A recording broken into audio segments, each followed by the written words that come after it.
PJ Candido here with Tom Verducci, class of '78 in Studio 42 at MLB Network. Tom, how you doing? I'm doing great. How did Seton Hall Prep help shape you into the man you are today? Oh man, it's hard to really put into words how much it helped me. First of all, it did a great job preparing me for college. Like a lot of kids coming out of high school, I was a little anxious about college, and I knew it was going to be hard. But I found out that the prep really prepared me well. I hit the ground running in college, so the transition for me, there's no doubt in my mind, was made more smoothly because of being prepared so well at Seton Hall.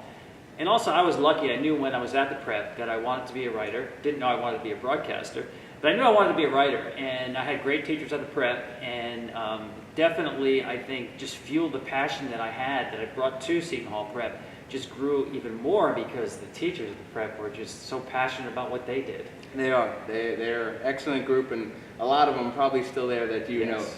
Now, you played sports at Seton Hall. You were inducted into the Hall of Fame. Your father is the legendary Tony Verducci, one of the best coaches in New Jersey history. So talk about your experience playing sports at Seton Hall.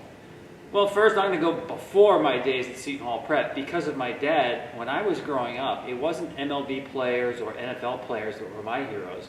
It was the varsity players at Seton Hall. Those are the ones I looked at. I'd go with my dad to Saturday practices, the Sunday games, the baseball games, and those are the guys that I looked up to. I wanted to be a Seton Hall athlete. And I think when you play sports at Seton Hall Prep, that fuel, that passion that you have really is enhanced because it is a very competitive atmosphere. And again, this gets back to what I talked about, being prepared for college. You learn how to deal with failures. You learn how to compete to be the best person that you can be, but also on the field and in the classroom. Absolutely. And do you have a defining moment that you remember? Well, it's hard for me not to pick our state championship game, 1977. Read a lot about undefeated, playing Bergen Catholic, home game at Seton Hall. It seemed like a million people to me, being 17 years old. And it was a 0-0 game, and I caught the touchdown pass that put us ahead. Funny story about that play, though, because we didn't throw the ball that much. I mean, we just destroyed people just running the ball. We didn't have to throw the ball. And this was a pass that was intended for Chet Parlavecchia, of course, a renowned great player, went to the NFL. Ball sails over his head, and you talk about being in the right spot at the right time. I had to dive in the end zone to catch it, but I remember watching that ball thinking, I hope nobody else tips this because I could see it coming towards me. So, classic example of being in the right place at the right time. That is incredible.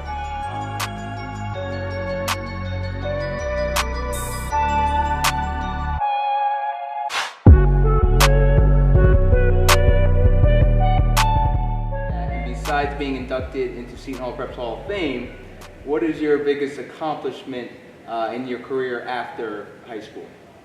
Wow, that's hard to really put into words. I guess in a general sense, my biggest accomplishment is doing something that I love to do and always wanted to. And I tell students now, whether they're at Seton Hall Prep, high school, before high school, that if you're able to find something that you're passionate about that and make that your vocation, you've hit the lottery. It doesn't matter what that job pays. If you find something that you love to do and do things on your free time that now you're getting paid for, there's nothing better than that, and I still feel that way today. So in that regard, I'm extremely lucky. For me, there's a lot of things I'm really proud of. I was named 3 times the National Sports Writer of the Year. I've won 3 different Emmys. I'm the only person, by the way, who won an Emmy as an analyst who was not a former player or a coach. Certainly. And then throw in a couple of best-selling books that I've written. That has been challenging but fun at the same time. Now, as you mentioned, you weren't a former player, but you're also one of the first color commentators to do a World Series game since '83, I believe I read. That wasn't a former player, of course. Right. So with that, writing books, you do a ton. What do you think is your favorite, your most comfortable spot? It's a really difficult question to answer because the disciplines are very different in their own way. I'll start by saying that my DNA is mostly in writing. On the other hand, in terms of just the adrenaline rush that you get and the challenge, it's live TV. There's no delete button, there's no second draft. you're doing something in front of millions of people and you have to nail it and get it right. There's a lot of pressure involved in that, but the other side of pressure of that coin is challenge, and I like challenges. So to me, nothing better than doing live games and being at the ballpark because of that adrenaline rush. For longer term satisfaction, I would say it's writing. I hate to choose one or the other, but I like both of those challenges. I believe you. I read your piece on Mike Trout yesterday. It was very well done. Now lastly, do you have any advice for prep students?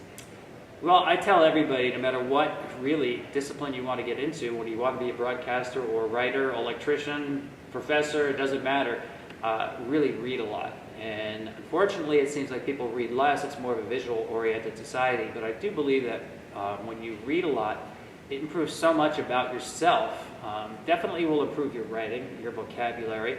And I'd like to say it also makes you just a better informed citizen of the world. And that's going to make you a more productive person no matter what you choose. So, you know, I used to say that it was really cool playing and representing not just your school, but your family as well. So I always think you're not just representing, if you're at Seton Hall Prep, here at MLB Network, representing MLB Network, you're always representing your family too, and carrying the name. So being aware of that and really realizing you have a responsibility to serve your school or employer or especially family well, keep that in mind and you'll do pretty well.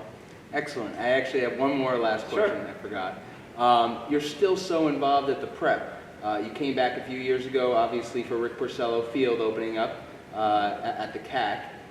You had the Hall of Fame induction, as I mentioned before.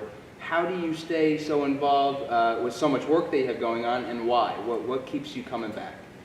Well, I think the Prep is a family. And, you know, whether you graduated a year ago or, for me, more than a few years ago, you never lose that sense of family. And again, I think that goes back to the administrators and faculty who foster that environment.